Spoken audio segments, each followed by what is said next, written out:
What's going on, my beautiful DC brothers and sisters? It's your boy, the Truth 31. Hit like, subscribe for all that DC goodness on your face, neck, and chest. And this is a video I've wanted to do for quite some time. This is a unusual detour that I'm going to go on because I usually talk about, DC stuff.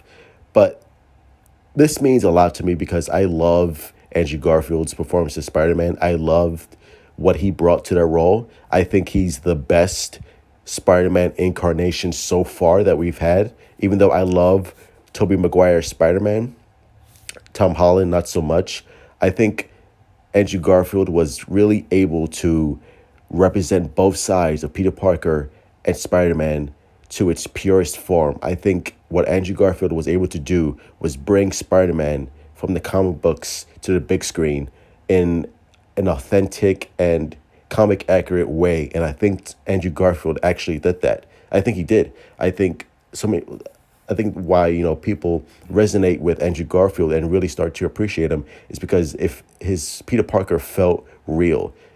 Like his Peter Parker captured the loneliness, the outsider, the outcast, doesn't have any friends, the girl he likes that doesn't pay any attention to him whatsoever, doesn't know he exists.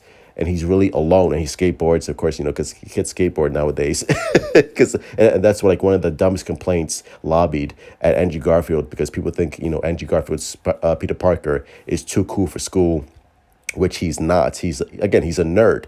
He's a nerd. He doesn't have anyone. And the fact that he skateboards makes him cool. No, I never understood. Just because he skateboards doesn't mean he's fucking the Fonz from Happy Days. He's not cool, bro. And I never saw Andrew Garfield as a cool Peter Parker. I just saw him as, a regular teenager who's alone and doesn't have any friends and keeps to himself. But he's a genius. And I love that. I love that I actually believed that Andrew Garfield's Peter Parker is a tech genius, which I never believed with Tobey Maguire, and I don't believe with Tom Holland.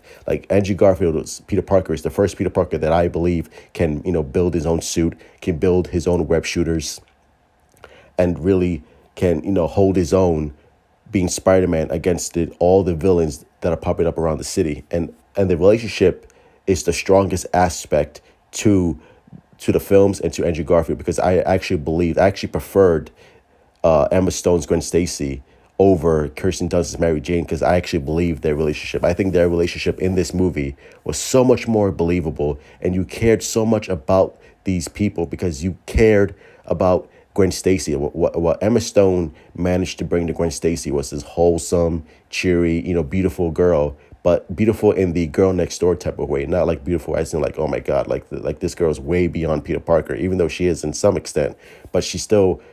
She brings a humbleness to Gwen Stacy that grounds Peter Parker, and vice versa. And that's why you believe their relationship, because it just felt natural. And I know they were dating in real life. So all in all, it actually helped with their performance to make it more natural and make it more realistic and make it more believable.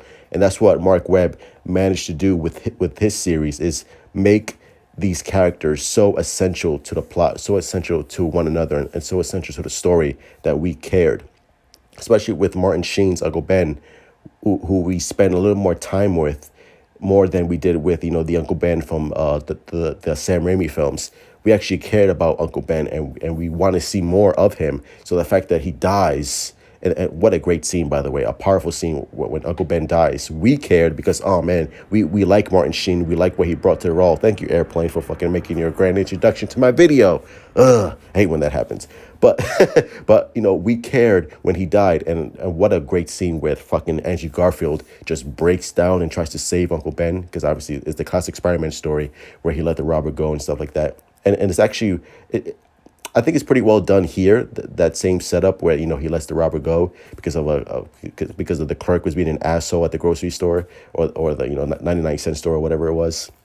I actually like the setup there, but the murder of Uncle Ben really hit home because it felt real. If I felt sadness, and you feel it from Andrew Garfield, and you feel it when Gwen Stacy dies, that pain when he tries to save her, in that great scene at the end of Amazing Spider-Man 2. Not a great movie by any stretch of the imagination, but that's a great scene in any comic book movie where he shoots out the web, and the web turns into a little hand and he tries to save Gwen Stacy, but it's fucking too late because her neck snaps from the force, the velocity of Spider-Man trying to pull her back. Ugh, and he breaks down. You see the blood trickling down Gwen Stacy's nose. Such a fucking powerful scene, especially for a comic book movie. One of the darkest scenes ever, but it's so emotional. It hits home and it's so raw, which I loved. And again, it's what makes that movie, from being a total bag of shit, to be quite honest, because Mark Webb really knows how to develop these relationships, develop these characters. And I wish, without any of the meddling from the studio, I wish, Mark Webb was given more creative freedom to tell his Amazing Spider-Man story. Because I loved what he did with Peter Parker. Like this Peter Parker, Andrew Garfield's Peter Parker, is the most comic accurate out of any of these actors so far. Like I believe it because Andrew Garfield loves the character. He even showed up at a Comic-Con convention at San Diego Comic-Con dressed up as Spider-Man, and it was like talking to the audience about how much Spider-Man meant to him as a kid, and he grew up as Spider-Man, and he loves the character. He understands the character.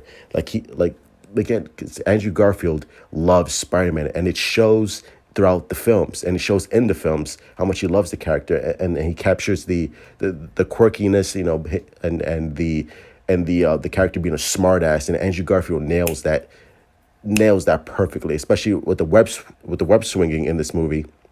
Some of the best live action web swinging you would ever see in any Spider-Man film, especially the opening 10 minutes of the Amazing Spider-Man 2 when he's, swinging through the city and the camera's and you're with him because the camera's stuck to his chest. So he's swinging as we, the audience, are swinging with him. Absolutely phenomenal. And especially the end credit scene of the first Amazing Spider-Man when he's swinging through the crane and swinging through the city in that awesome slow-mo shot. Oh, so good. And of course, and this series has so much potential because they were setting up the Sinister Six, they were setting up Venom, they were setting up Dr. Octopus, they were setting up the Vulture, they were setting up Green Goblin, which, again, they completely ruined with Dane DeHaan, who, again, I like the characters with the way they were interacting with one another, but they just set up Harry Osborn to be Green Goblin so quick, so fast that it didn't really resonate with us. And the fact that Sony was setting up, the Amazing Spider-Man world, but of course, the Sony leaks happened and they just canceled it. And they just said, you know what, with the leaks happening and their mixed reception to these movies and people not really feeling Andrew Garfield, let's just cancel it, do a hard reboot, and let's, do one with Tom Holland and Kevin Feige can get involved and do the whole Spider-Verse, thing, which hopefully happens. But overall, I think now that people are looking back, I think people are really starting to appreciate Andrew Garfield and the fact that he might come back for the Doctor Strange sequel, introducing the Multiverse of Madness with, introducing multiple Spider-Mans with Tobey Maguire and Andrew Garfield coming back. I think people really starting to miss Andrew Garfield. I think people are looking back at the Amazing Spider-Man series, even though not great, they loved him and they think. And I think as well that he was a great Spider-Man. So I just wanted to show my love and appreciation to Andrew Garfield. He's a great Spider-Man, and hopefully he comes back because the Amazing Spider-Man series, not great, had really strong potential, but Andrew Garfield was always the one who was, carried that movie, and he was the, the fucking shining star. So anyway, those are my thoughts. Smash that like button, my beautiful DC brothers and sisters. Subscribe, hit me up on Twitter, Instagram. Let's continue having a DC conversation as always, even though this is a Marvel video. Anyway, just hit me up on Twitter, Instagram. Show love, appreciation to Andrew Garfield. And as always, truth out.